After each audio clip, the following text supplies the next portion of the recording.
How to solve this special right triangle 30 degrees by 60 degrees by 90 degrees? How to solve this? We have two examples. Number one, we have this given. We're going to find the value of y as our base, and we're going to find the value of z as our hypotenuse side.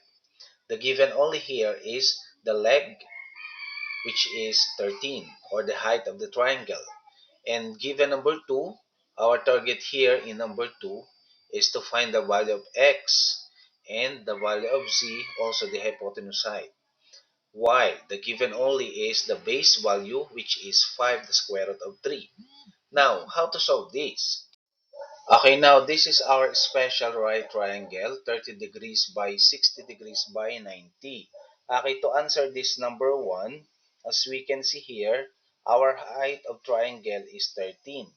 The base is y, and the hypotenuse is z. We're going to find the value of y and z. Okay, now let's start with the representation. Our height here is a. We're going to let a as our height, and let a the square root of 3 as our base, and 2a as our hypotenuse side. Okay, now what are we going to do? To get the value of y, proceed since the value of a here is 13. Okay, as we can see here, the value of a here is matched to the value of height in left side in this given right triangle. The value of here is 13. Therefore, the value of a here is 13. Now, how to get the value of y? Since our value of a is 13, we're going to add or multiply 2 square root of 3. Okay, this will become, what will happen?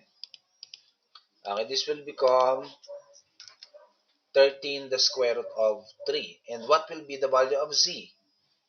That will become 2 times 13 is 26. Therefore, we can conclude now that the value of y is 13 the square root of 3. Ito yung ating base. And the value of our hypotenuse side, value ng z, is 26. Okay, next, how about given number 2? The same method.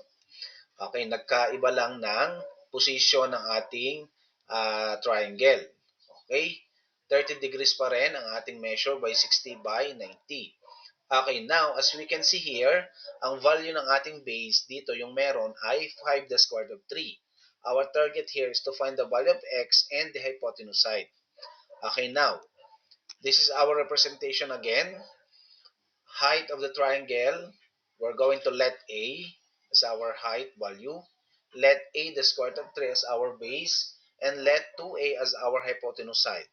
Okay, now, what is the value of x here? Is 5. Because we have base 5 the square root of 3. Okay, kitang-kita natin na ang value ng a dito ay 5. What will be the value of hypotenuse side? Our hypotenuse side is 10.